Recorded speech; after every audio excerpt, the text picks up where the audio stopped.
illegal on the federal level, but I'll get to that a little bit later. Within our own state, Dr. Nagarkadi, who is a PhD, he is the Vice President for Research at the University of South Carolina. He has active ongoing research now and has talked to me a great deal about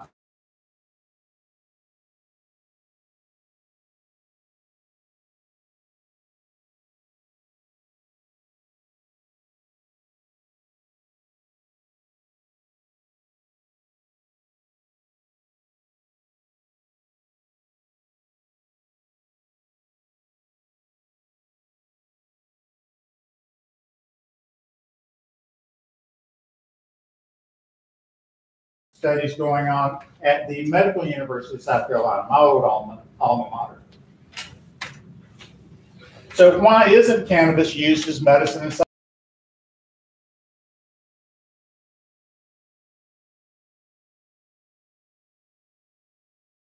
It's a Schedule I controlled substance. Now, the scheduling of drugs happened back a while back to try to put things like narcotics and other drugs that had potential risk to where they had to have more control for doctors like me to prescribe them. So the DEA says that a Schedule I controlled substance has, and this is directly from their website, no currently acceptable medical use in the United States, a lack of accepted safety for use under medical supervision, and a high potential for abuse. Now, if you look at what is a Schedule I controlled substance, in addition to cannabis, you have heroin, LSD, peyote, methaqualone, previously known as Quaaludes, and ecstasy. So the DEA is saying that cannabis is just as dangerous as those drugs. It's less dangerous than Schedule II controlled substances, including oxycodone, hydrocodone, fentanyl, which I'm sure you've heard a lot about lately, methadone, opium. I can prescribe opium. Did you know that? Methamphetamine. I can write a medical prescription for meth and cocaine.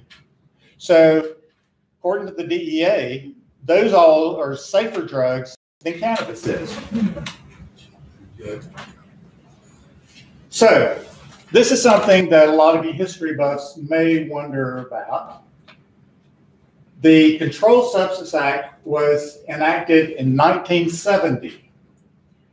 Now, at that time, people knew about pot. I mean, pot had been around for ages by that time, but they didn't really know a whole lot about it, so they didn't quite know which schedule to put it in. So they just tentatively put it as a Schedule I controlled substance until more scientific information could be analyzed. Now, President Nixon, who was president at the time, wanted to associate marijuana with the hippies of the time and wanted a way to disrupt the anti-war left. So in order to substantiate his argument to keep it a Schedule I controlled substance, he appointed the Schaefer Commission. And this was a bipartisan group of scientists to try to come up with evidence to justify keeping cannabis as a Schedule I controlled substance. Now, you may think that's kind of a harsh statement. No. President Nixon, he was quoted, and I've heard him say this on his own Nixon tapes, the one that's recorded, "I am against legalizing marijuana because once you cross that line from the straight line society to the drug society, marijuana, then speed, then LSD, then it's heroin, etc. Then you're done. As far as legalizing them is concerned, I think we've got to take a strong stand against generalizing." Now, a few years later, one of his Central Core people, John Ehrlichman, who is direct domestic policy advisor, was interviewed in Harper's Magazine. He said, and this is on the center of everything, the Nixon White House had two enemies, the anti-war left and black people. We knew we couldn't make it illegal, to either be against the war on black, to war or black, but by getting the public to associate the hippies with marijuana and the blacks with heroin, and then criminalizing both heavily, we could disrupt those communities. Did we know we were lying about the drugs? Of course we did. So going back to the Nixon era and how this got to where it is right now, that says volumes to me. Whatever happened to the Schaefer Commission? They recommended it not be prohibited. So despite that, John Mitchell, the Attorney General at the time, ignored the recommendation and left it as a Schedule I controlled substance, where it remains today. So what have other states done? These are all the other states that have some version of medical cannabis laws. As of right now, 29 states and the District of Columbia. We do have access to CBD. That was legalized a few years ago. So a lot of people say, well, CBD is good stuff. Why don't you just leave it there? Why do you go on to the stuff that can get you high? Well, what we know is that the benefits of cannabis go beyond just CBD. You have a lot of cannabinoids. They work at different levels, doing different things. In fact, if you went out and smoked pot that has a reasonable amount of CBD in it, the CBD actually interferes with some of the brain effects of the THC. So they actually work in combination with each other. And having multiple components that work on the body is what we refer to as an entourage effect. It's not just one chemical. And that's one of the big reasons that the likelihood of the FDA doing the types of studies that they normally do to approve drugs is going to be a real stretch, because they're accustomed to looking at one drug, one chemical, evaluating it. And the evidence right now is that it's more than a one drug effect. So going through the FDA process has a lot of hidden obstacles to deal with. But we do know that some THC does actually add benefit to a lot of it. And for here, I'm going to go back to my personal story. I told you that I had substantial relief with the CBD. As it turns out, my son lives in Denver. So I went to visit him last year and said, I wonder what happened if I got a little bit of THC, not a lot, but what effect would that little added THC? So I went to the local dispensary. I got some of the edibles, and I noticed myself substantial improvement of my pain reduction, and I didn't feel anything as far as my processing goes, my thinking. No buzz, no high, nothing. It just works better. So there is benefit to having a little bit of THC available. But part of what people don't quite understand is that one cannabis doesn't fit all problems. Cannabis actually is a blend of multiple cannabinoids with different strains. And for one particular indication, this particular strain may work better. For a different indication, a different strain. So it's not as easy as saying, well, let's just come up with a pill that pharmaceutical companies can do that has X number of CBD milligrams, another has X number of THCs. I feel like that as much as I, as a physician, would like to keep everything tightly controlled, this is one of those drugs where flexibility is going to play a huge role. And the recommendations of the physician have much more value than a firm, hard prescription. So, where are we in South Carolina? The Compassionate Care Act, and I'll leave it to Mr. Hill to tell us a little bit about where we are on that.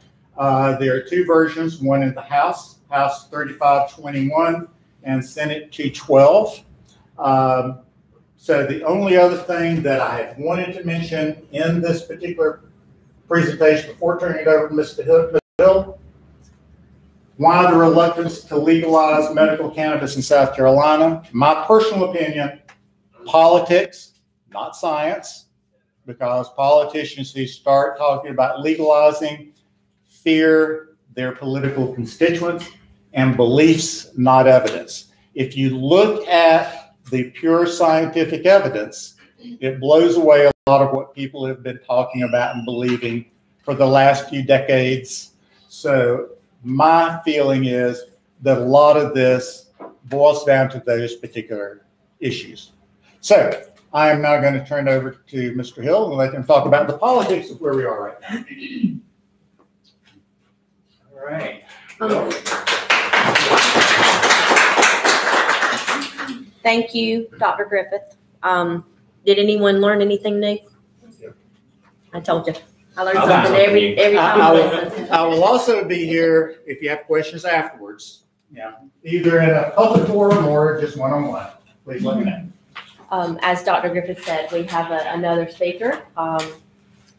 Jonathan Hill is a House Representative in District 8, right? Yes, ma'am. 8 in Anderson, right here in our community. He's also serving his community like Dr. Griffith, but in a different capacity. Jonathan is known as our bill champion, and no one is working in the House harder than he is. I can say that for certain. He's here this afternoon to give us a description of the legislative process in terms that we can understand, because it gets really complicated. So please welcome our next speaker. Thank you. Thank you so much. Good to be with you guys. Thank you for coming out. Thank you for taking interest in this topic. Just to tell you a little bit about myself, I came to the State House in 2014, and I represent the western side of Anderson County, District 8, all the area around town. So we're very proud of Lake Hartwell and all of that. So one of the things that I promised my constituents when I ran, and I don't make a lot of promises because I don't want to make a promise that I can't keep. I'm not going to tell you that I'm going to get a certain thing done because I can't promise that. I'm one out of 124 in the State House. And then you've got the whole other Bob known as the Senate. But I made a promise that I would listen and that I would be respectful.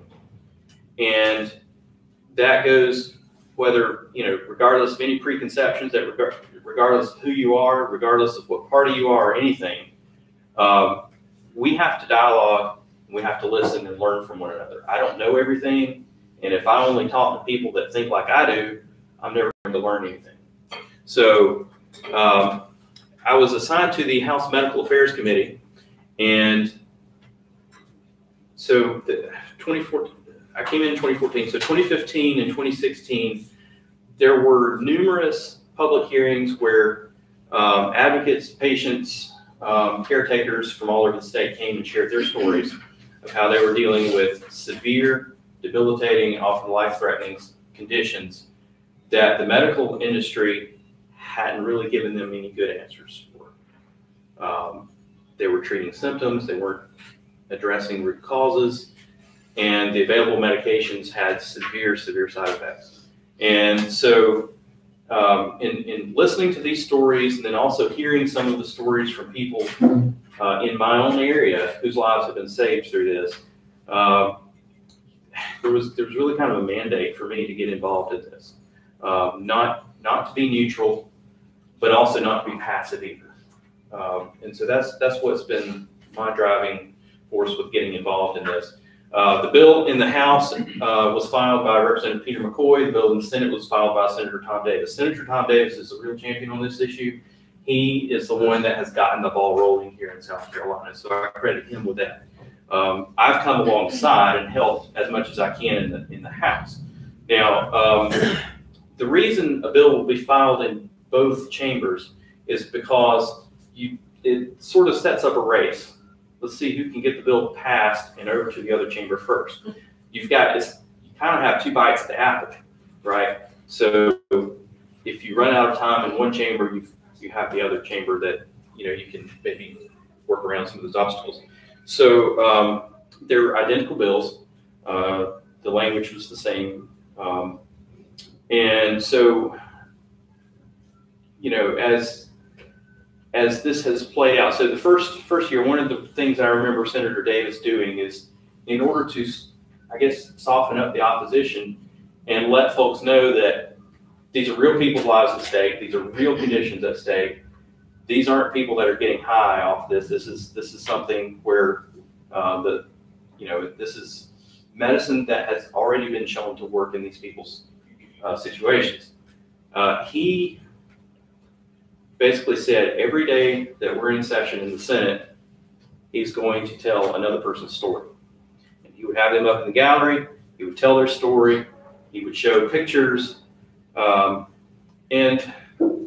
I believe that was very effective because there does seem to be a lot more open-mindedness today than there was in 2015 on this issue. Now, there's still some education, some overcoming of some opposition that needs to happen. But on the House side, not a whole lot happened, just to be perfectly honest. Representative Peter McCoy, the bill sponsor, who would normally be the champion on an issue like this, he, for whatever reason, didn't push the bill. He worked on other things. And so I just said, well, I'm going to just work with the activists. I'm going to work with Senator Davis, and we're going to try and get this going in the House. We have a 2-year session. Okay. So the session that started in 2015, 2016. So you had 2 years to get the bill passed. And then the bill had to be refiled because it obviously didn't pass then. It was refiled in 2017 for the 2017-2018 session. All right. Now, when a bill is filed, it has to go through a process, a vetting process, because there's several reasons. One is you want to make sure that it is actually a good idea. It might blow your mind just how many bad bills, really stupid bills, are filed in the legislature. No. There are some, let me tell you. And so there's a committee process. It's kind of a 2-step committee process, okay? So the state constitution outlines in the State House, I think, 6 standing committees that deal with different subject matters. As I mentioned earlier, I'm on the Medical Affairs Committee, and so when the bill was filed in the House, it came to our committee. This is a medical issue. And so within the committee, though, oftentimes the subject matter will be broken down even further and assigned to a smaller subcommittee. And according to normal procedure in the rules, when the subcommittee takes up a bill, that's the public's opportunity to come and show up and talk to the legislators and tell us, why this is a good idea, why this is a bad idea, how this will affect you. Oftentimes, many different stakeholders will come and give different perspectives. And so one of the things I really appreciate about Senator Davis is that after he spent 2015, 2016 telling everyone's stories, he spent 2017 having no fewer than 5 subcommittee hearings, if I recall correctly. It may have been even more than that, intentionally bringing in, inviting different stakeholders, law enforcement, doctors, patients, DHEC, state agencies, the agencies that are going to be tasked with regulating this, and getting them to the table and hearing out all of their concerns. Okay, and then he and the activists that were working with him sat down and took all those concerns into consideration and crafted an amendment to the bill that's greatly strengthened the bill. I have a copy of that here with me if anybody wants to see it. But that's one reason why the committee process is good. Now, the downside is, someone told me one time that committees are the killing fields of policy. That's true, and if you think about it, that's where bad legislation gets stopped. It's also where a lot of good legislation gets stopped as well, and that's what we've been up against. So what we have at this point is we're 4 years into this, and we knew getting into this that sometimes it takes a few tries, sometimes it takes a few election cycles before the people that vote in Columbia, the legislators, realize that the people who vote for them want this, right? So sometimes it takes a couple of times. There have been many activists that have made their voices heard, and we have gotten a lot further in this session. It passed subcommittee in the House.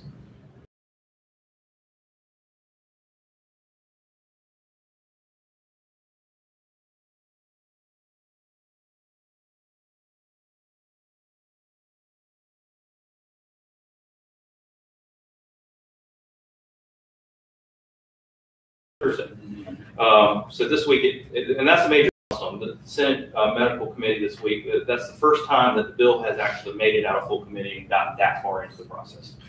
So I'm very pumped about that.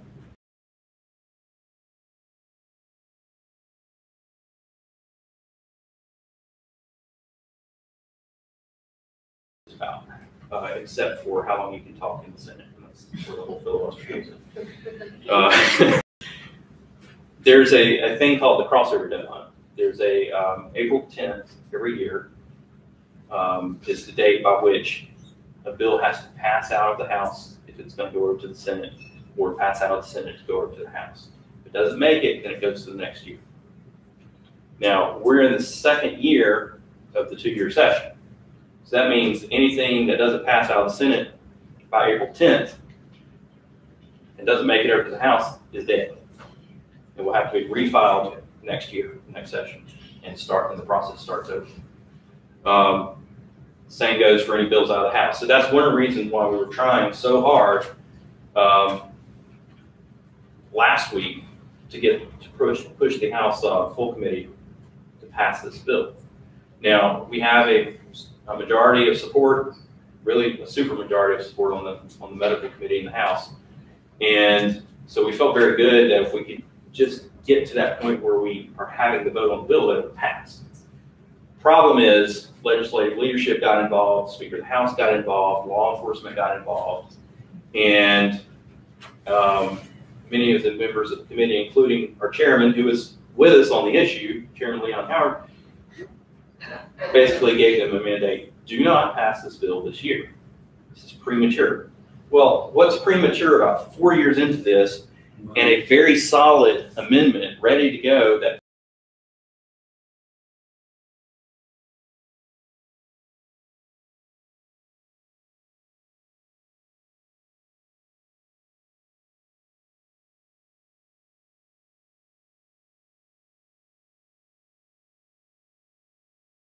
put this in context, in addition to the legislative season, you also have the election season, right?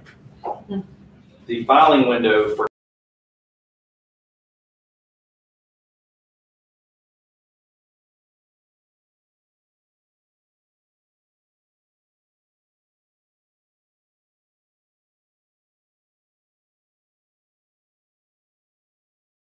they don't want to do something that they perceive might lead to someone running against them.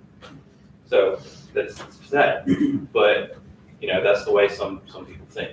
So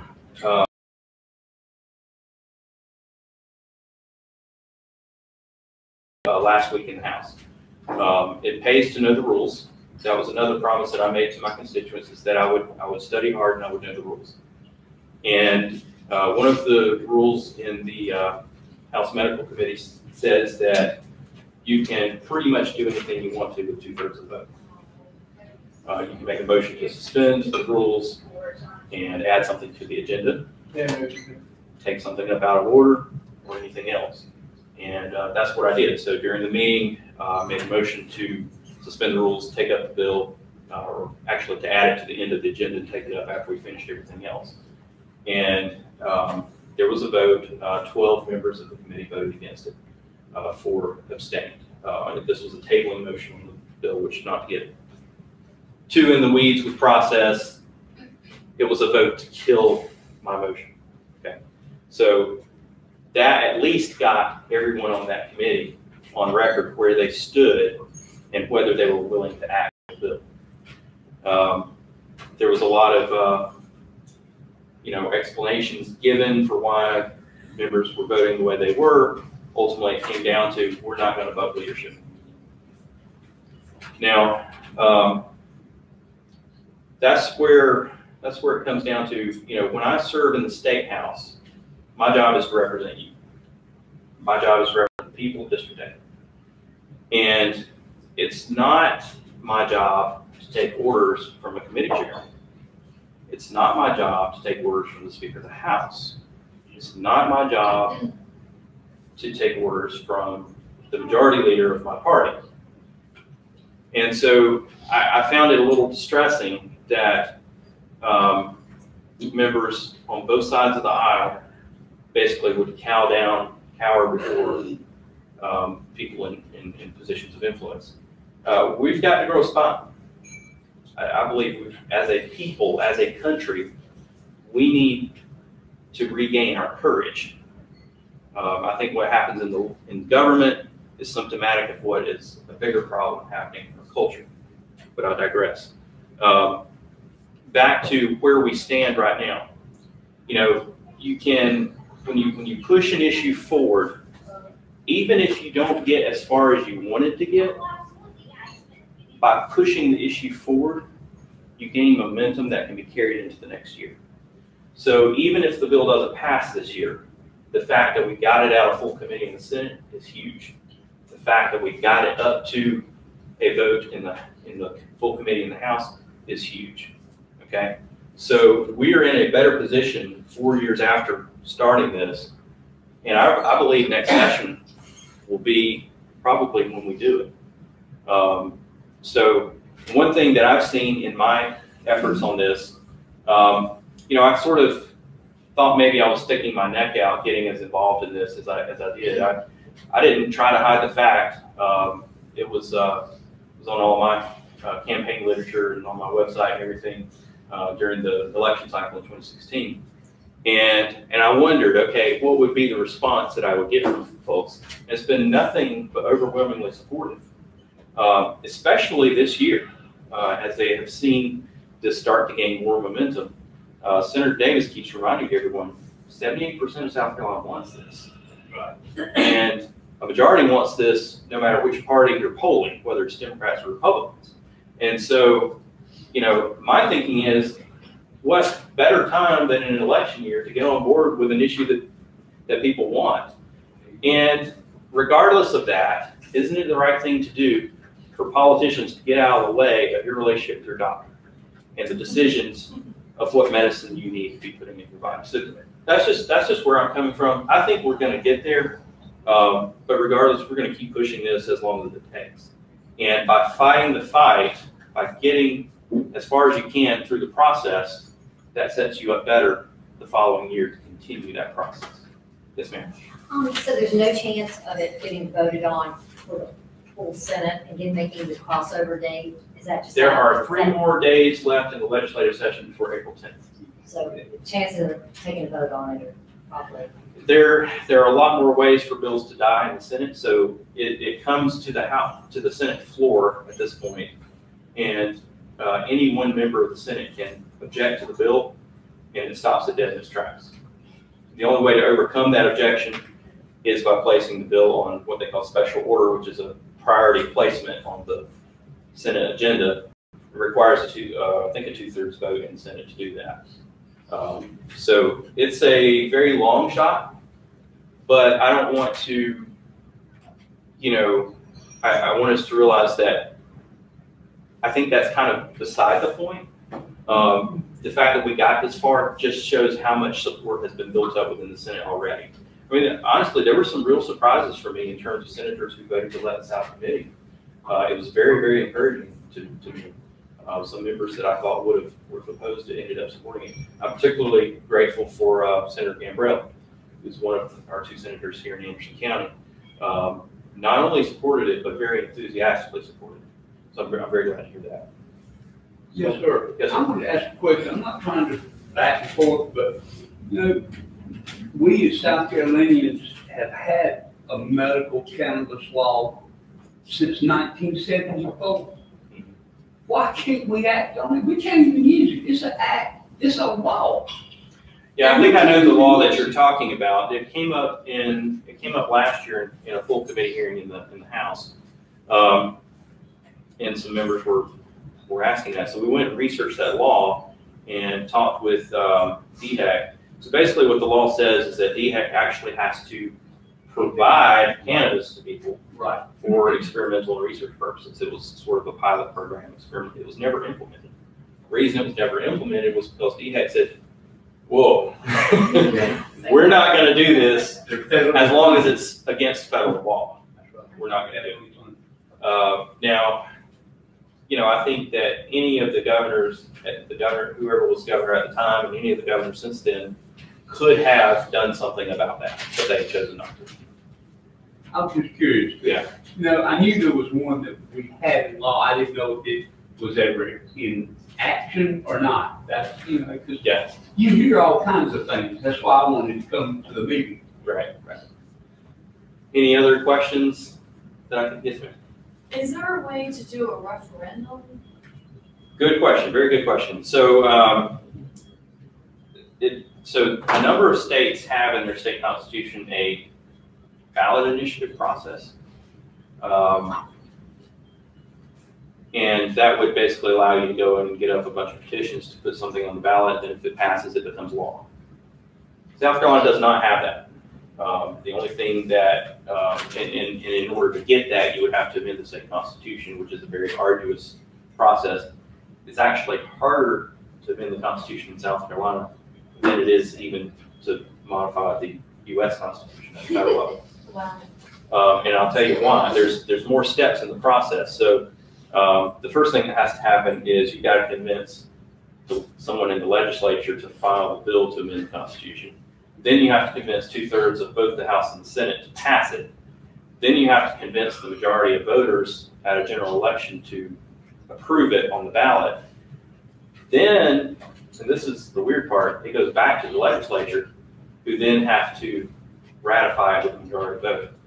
And so the legislature has complete and total control over this from beginning to end. It's the only, there haven't been too many amendments to the Constitution passed in the last 10 years or so. The most notable example recently was the one putting the lieutenant governor on the joint ticket with the governor.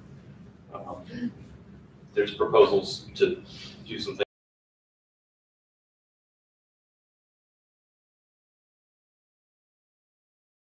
Is that something, what's your opinion on that?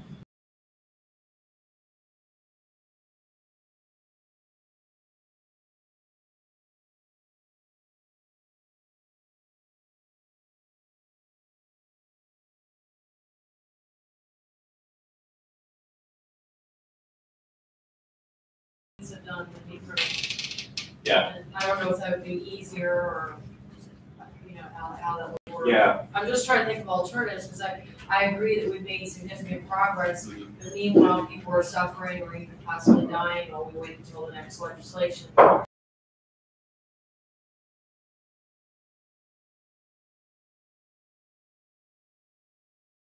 That U.S. Congress just passed recently did have some protections that shielded states with medical cannabis programs from interference from the federal government, particularly the Attorney General. And South Carolina was specifically listed as one of the states covered by that provision. Basically said no federal funds can be used to enforce.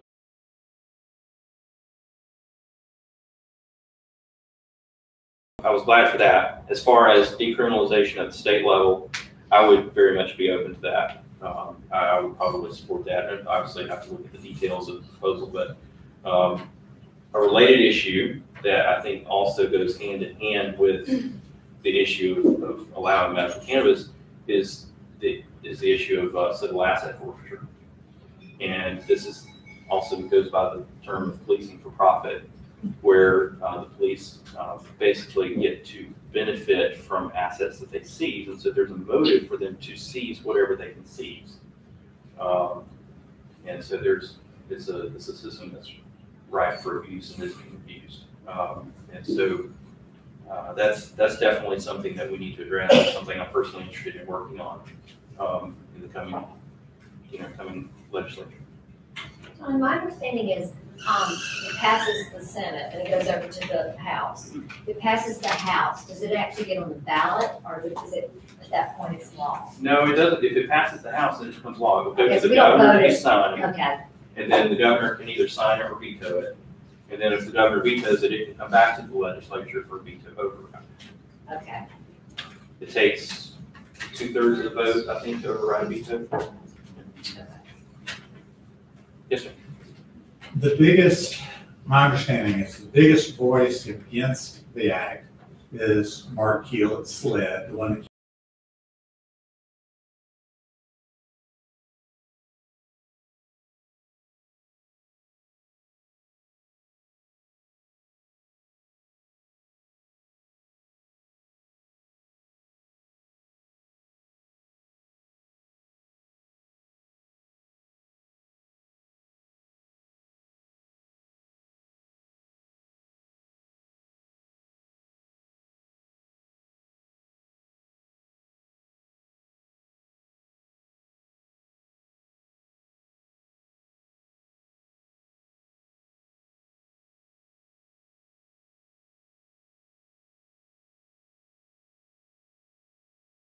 Today, speculation. Now, what he's saying is he's concerned about the impact on our kids, in specifically in terms of recreational.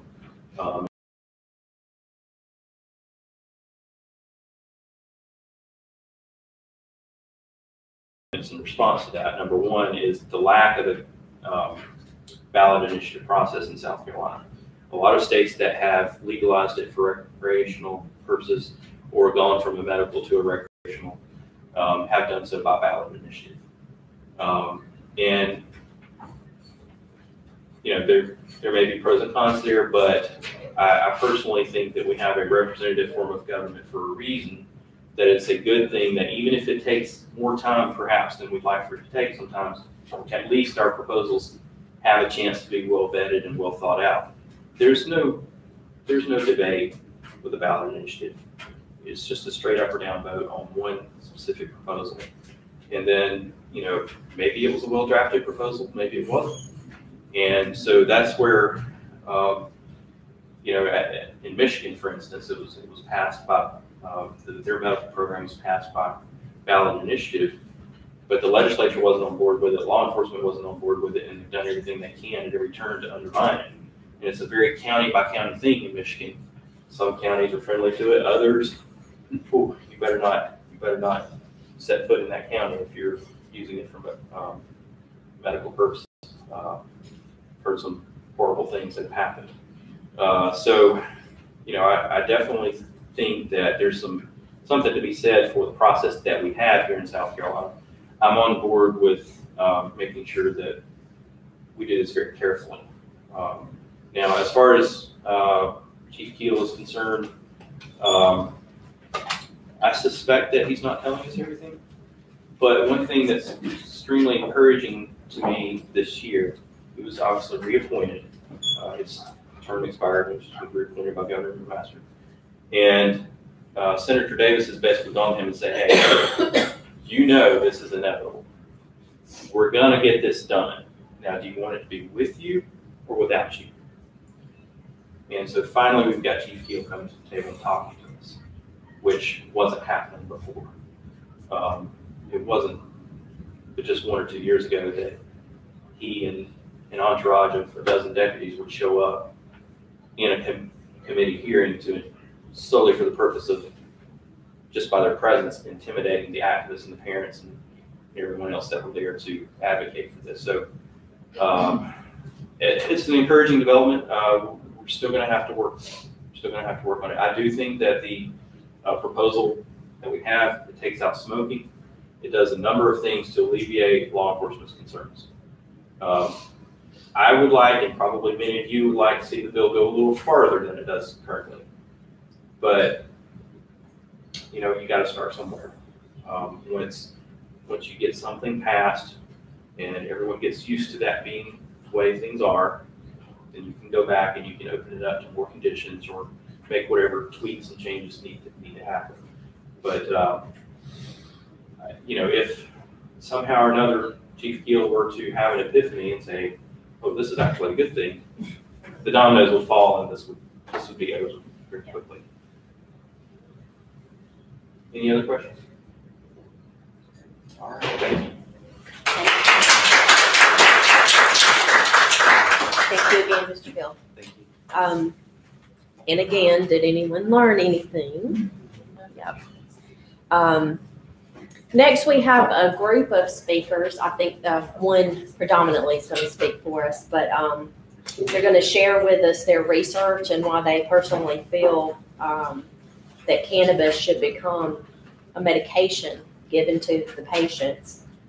Patient testimonies are very powerful, and Jonathan mentioned that Senator Davis had brought those into the chambers, and I think it probably changed a few minds. Also telling those stories are the caregivers, and these speakers next are those caregivers. They're going to speak to us on why they feel the patient should not be denied the medication that ends their suffering and brings them comfort. So 3 members of our nursing community. Jennifer, would you raise your hand? Where's Jennifer? Jennifer in the back there. And Jerry. And where's Jerry at? Jerry's here. Jerry, okay. And Robin. Okay. And Robin, I think you're going to actually come up and speak for us? Yeah. Okay.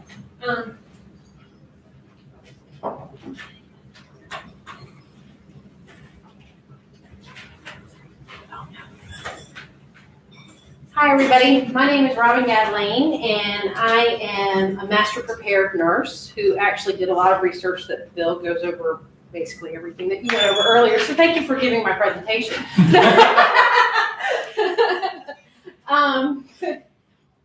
Let me talk to you because I think so far what you've heard is a lot of reasons why to support it, but I think a piece that you're missing is how to talk to people who don't support it.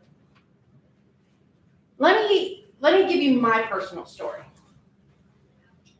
I am a nurse. I have witnessed patients who have suffered from cancer.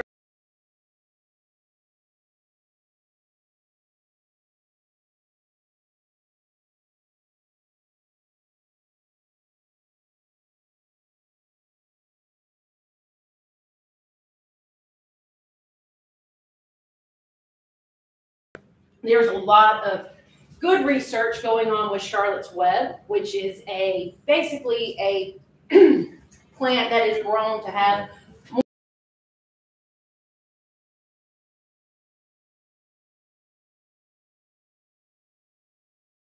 syndrome, which is an epilepsy syndrome.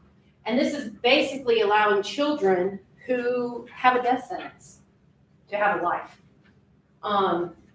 Currently, right now, from the research that I've done, there are, from what I can tell, and it's hard, there are about 1,000 children being treated with Charlotte's Web. There's not enough to tell me all of these children are having positive outcomes. They're no longer bedbound, they're no longer wheelchair bound, and their seizures are cut in half or completely eliminated. That's fascinating. A lot of everything else I found had to go along with what you were presenting. So I would like to tell you my story. Growing up, I was a latchkey kid, so I'm in my 40s. My dad served in the war. My dad had PTSD. My dad smoked pot. I hated it. I am standing up here in front of you to tell you why I want you to legalize it, but I've never touched it. Everything I learned in school was why we should be against it. A lot of the taboo that you will hear, how it's a gateway drug, how it makes people lazy. My father owns his own business, raised 3 children. He wasn't lazy, taught me the meaning of hard work. But in my mind, because he smoked pot, I thought, oh, this is going to make him lazy. This is going to destroy his life.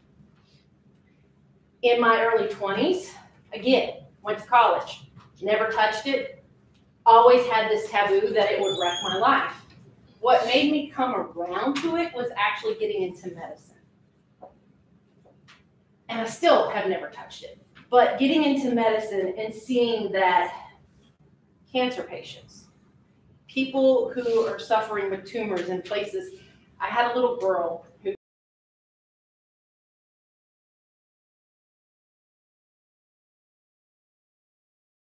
because it was growing from the inside of her mouth. 6, can you imagine the pain? Can you imagine the morphine drip that I had to keep her pumped up on to control that pain? To hear and read that cannabis oil has so much to do with the relief of pain, not just for rheumatoid arthritis, but look at fibromyalgia. Do you know how many patients out there suffer from fibromyalgia and don't have a true treatment? That they try all these different drugs. It would be amazing to see if we could legalize this medically and do the actual research on the oils and even on the plant itself and find out how we could give better treatments for pain for people around this country. The opioid crisis. The opioid crisis, I'm going to blame our community, the medical community, because people come in and they want something to treat that pain, so we throw a pill at them. We throw a pill at them that works for a while, and then all of a sudden we take it away without really understanding what we're doing to our communities when we strip these opioids away from them and what other drugs they go out or how they go out to get those opioids to continue their treatment. To think that legalizing cannabis could, number one, help get rid of some of the crime. I understand SLED and the crime that they think that it can cause, but if they look at Colorado, if they look at Seattle, if they look at the other states that have legalized it, what is actually going on with their crime? And how much of that crime we can reduce when it comes to drugs. How we can take the cartel out of our lives. But I find it fascinating that when it comes to the treatment of pain, we are still in the medical community at a loss, especially when it comes to nervous system pain, which is something that cannabis has researched since for 5,000 years. China has been using that for that type of pain. I find that fascinating that for 5,000 years they've been using this drug and we're terrified to even talk about it. There is a taboo that comes with cannabis. What comes with Mary Jane or marijuana or whatever you want to call it. Because Reefer Madness, you kind of touched on it. Reefer Madness. Reefer Madness was a documentary that was paid for by a religious group back in 1940s that was released to help perpetuate the propaganda against marijuana.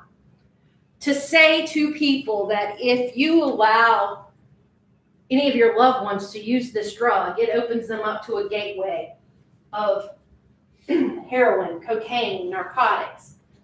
But in reality, like you said, what we're now finding in today's society, this is actually our gateway to take them off of those drugs.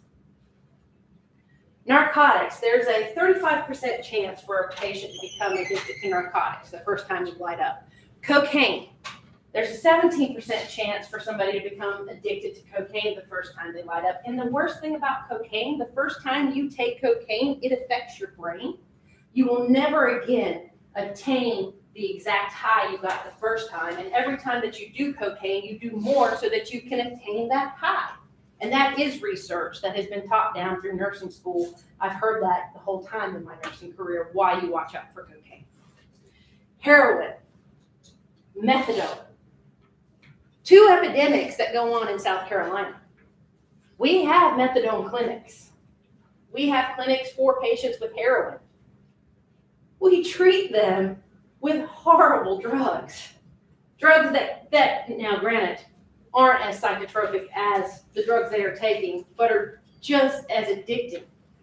Now imagine what we could do for those patients if we legalize marijuana, what we could do for those families, what we could do to give them back their life if we legalize marijuana, to give them a chance to come out of, and let's be honest, when you hear somebody is a heroin addict, when you hear somebody is a methadone addict, you think, oh, there's some loser, some lowlife, somebody that goes to a clinic that's got track marks up and down their arms. When in reality, it could be you or me. When in reality, it could be your next door neighbor.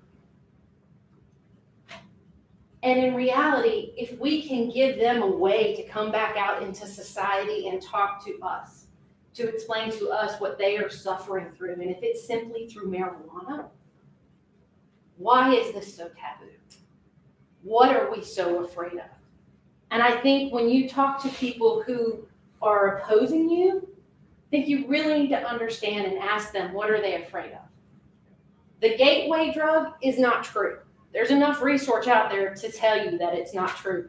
I did my research in the past 2 months just preparing to come up here to talk to you, and I figured that out.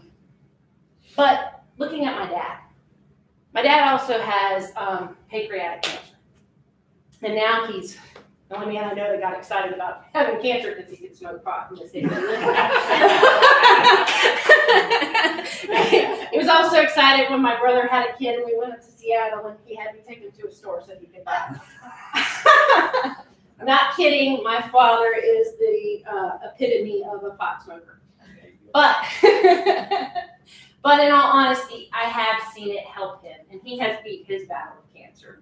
But he did use it to help him with pain. And we can all laugh about the fact that he was excited that he could finally use it. But in reality, if we're not doing that for the people here in South Carolina, what does that say about us as a healthcare community?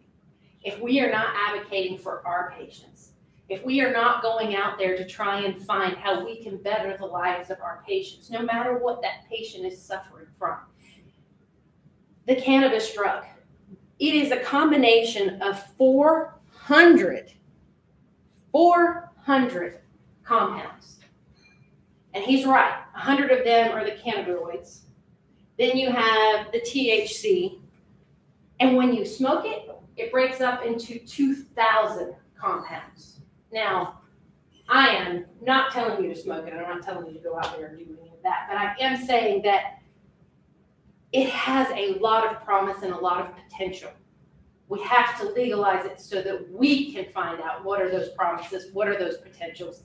And there are ways to use botanists to grow it so that we reduce some of that THC without completely eliminating it, because you are correct. In the research that I've done, the THC, while it does give you the high, the euphoria, it also has some real value around pain, inflammation, and muscle spasms. All things that have been shown to be why people are seeking marijuana. Pain, muscle spasms, the nausea, the wasting away of cancer patients because they can't eat because the chemo drug makes them so sick, they lose their appetite. So then they smoke the marijuana so that they have the willingness to eat. So the nausea goes away. AIDS patients also, back in the day, used to heavily use this before their drugs got better. So for me, I want to encourage all of you to do your own research, to find your own angle, to talk to people and educate people. It doesn't destroy families. Now, I told you I used to hate it as a kid. Let me tell you why. When I used to go to school, that was the 1980s and the 1990s, the war on drugs. And guess what was the biggest drug they used to talk about? Marijuana. So imagine a kid who goes to school and hears this war on drugs and then goes home and knows that her dad tokes. Now, I didn't get PTSD, didn't understand any of that. Didn't really understand that there were times when he didn't do it, that his anger and his reactions and his shock didn't have anything to do with the drug, but had to do with the memories of being at war. It takes becoming an adult to understand that, but as a child, in my mind, I blame marijuana. And isn't that interesting how easily my belief for years could keep me from even wanting to discuss the topic? Because it truthfully made me believe that my dad, even though, like I said, owned his own company, raised us, made sure there was a roof over our head, was a lazy man because he smoked. But that was never a true statement. Still not today. My dad is 67 years of age and still works 8 hours a day, has CPOD, and is still welding. Don't ask.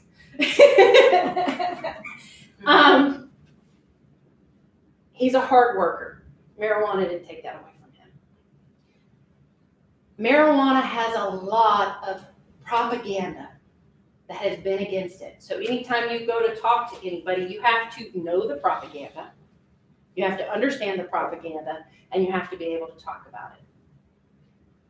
And as a nurse, I want us to do that. As a nurse, I've seen enough patients' lives completely wrecked by pain. Pain, believe it or not, pain is one of the biggest things we fight daily.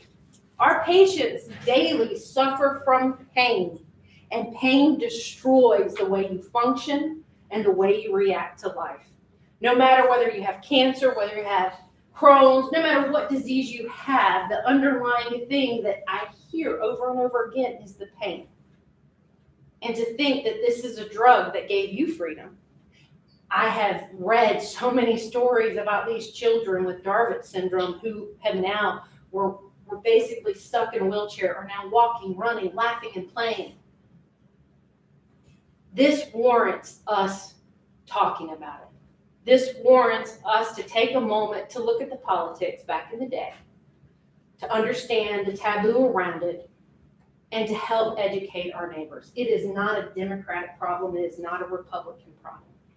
It is a human problem and a human solution. And so we have to come at this as humans. And we have to come at this as advocates from the healthcare side, but then as advocates for your community. That's all I have to say.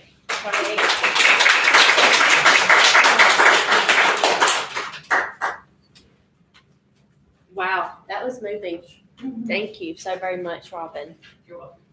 Did you guys want to speak and say anything, or does anyone have any They came questions? to support me. They're cheerleaders.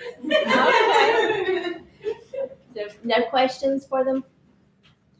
All If right. you do have questions, I did a lot of research. I was ready. Thank you so much for representing your perspective, your personal stories, for sharing those, and representing your patients. Thank you all again for coming out. As I said before, I hope you've learned something. I know you did, but I hope you leave inspired to do more research like Robin suggested, and to get some literature before you leave, do your own research. I work with the advocacy group, South Carolina Compassionate Care Alliance, and we're on all the social media, Twitter and Facebook and all those, and our website is southcarolinacompassion.com, so check us out. We would love to have you join our movement, and this truly is a movement, and we're getting somewhere. As Mr. Hill told us, we just got to keep stepping forward and educating our neighbors and friends. Disease and sickness knows no boundaries.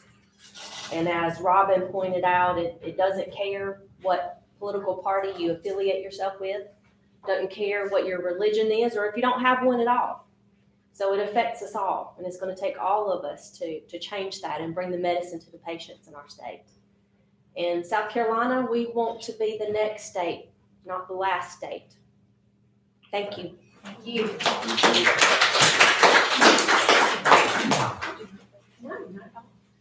I'm Liz Carey. I'm the president of the Democratic Women of Anderson. So I want to thank you all for coming out. I want to especially thank a Republican for coming to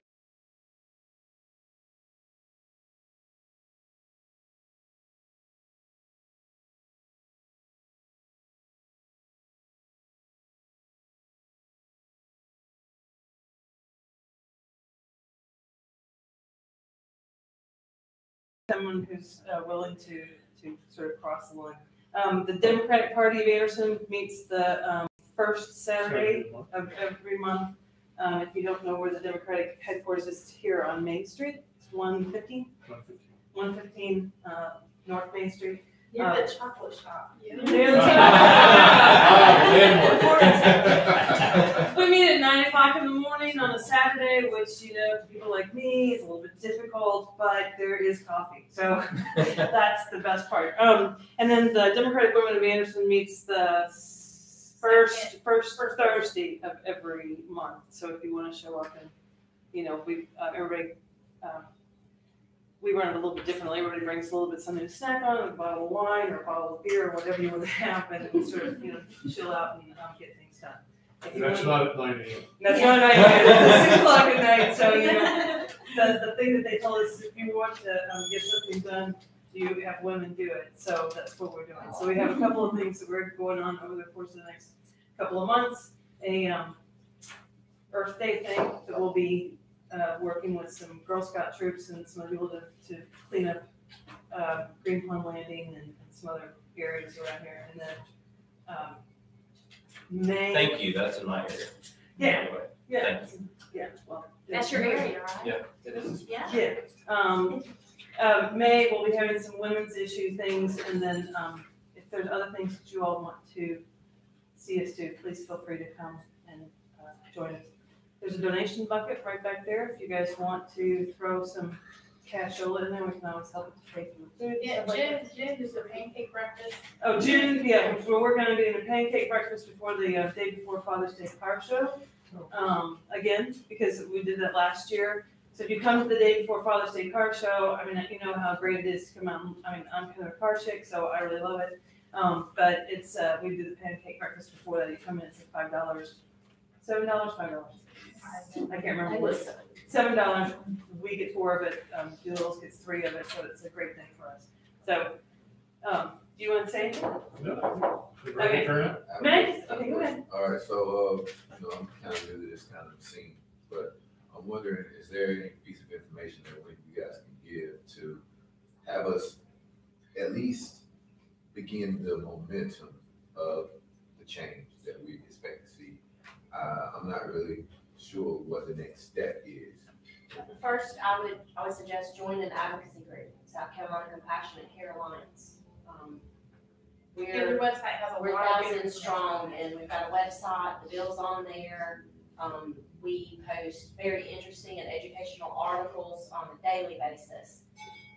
We work as the bridge between the community, you and the legislators, Jonathan and those folks at the House, and we're happy to help you. And if there's anything else that you all, it's a bunch of chicks, but if you want to come to the women's meeting, tell us what you need to do, you're fine. And the Democratic I Party. was going to say it's the liberal version of the Kirby Council. It's a little bit more relaxed. And there's some literature, So there's, And we can also connect with each other if anybody's on Facebook or social media.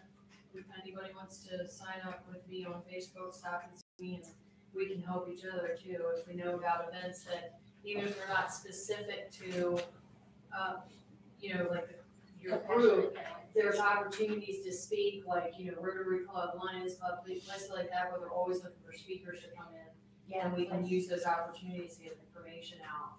And I'm willing to, I'm not an expert, like we had speakers today, but I'm willing to go speak too. So there's all different ways we can help. and I And think, please, if you want to host an event or know someone who does, we'll work together to get speakers out. I mean, as you can see, we put together great speakers today. and I think the most important thing of anything at all, especially facing us right now in this time, is if we want to see change and we want to see things go the way that we want them to, we have to register to vote, and we have to vote for the people who represent the ideals that we believe in. So, actually, Jonathan, I live in your district, so I'll be voting. And then I should mention, since I'm a precinct clerk, if you are in the city, please turn out on April 3rd to vote in the city elections. Okay, I have 750 voters in my precinct.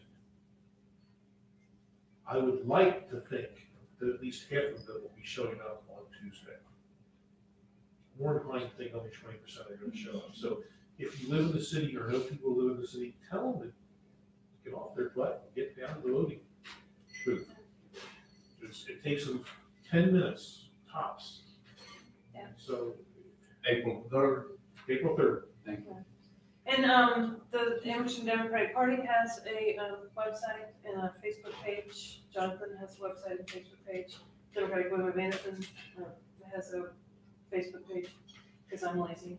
And I think that it really is important to keep on top of all of this stuff and to get your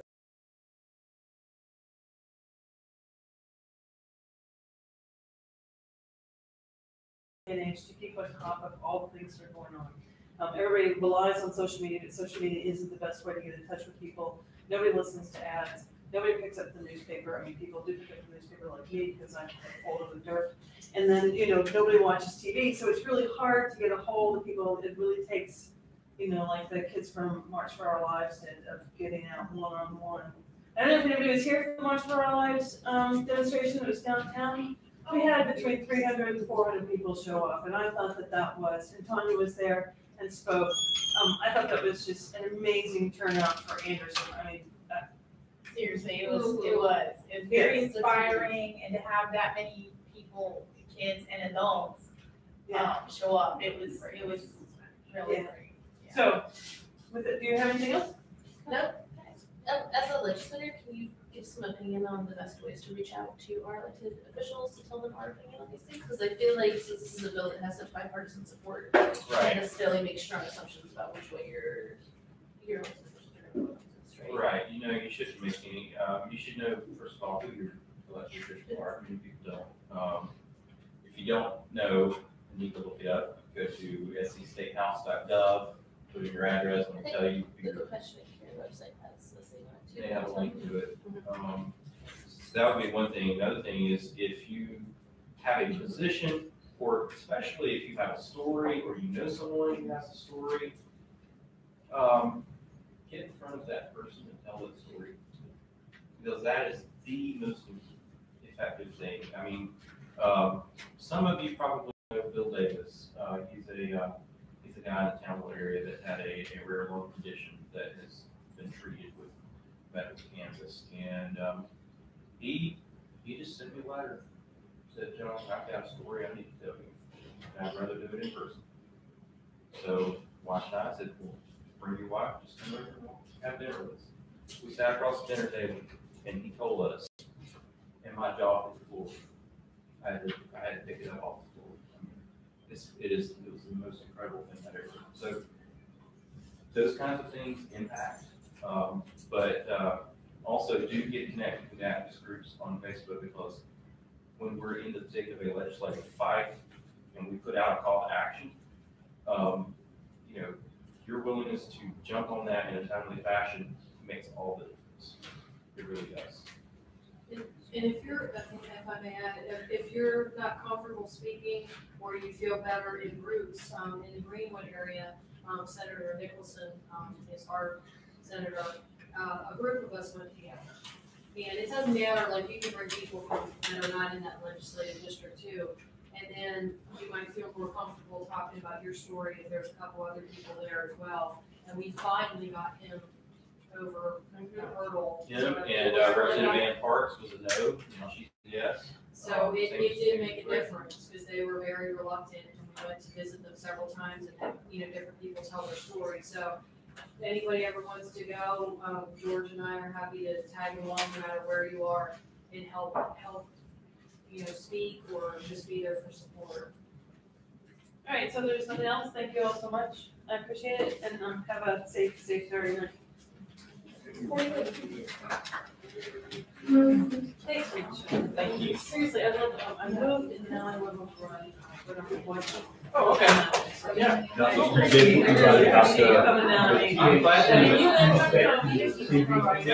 I've been doing CBD roll for about a year. Osteo.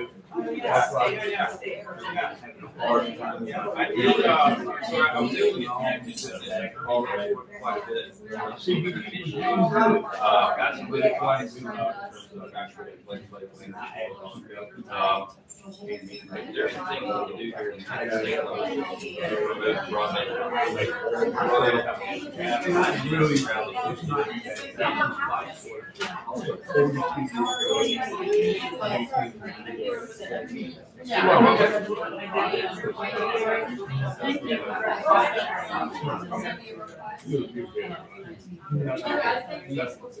But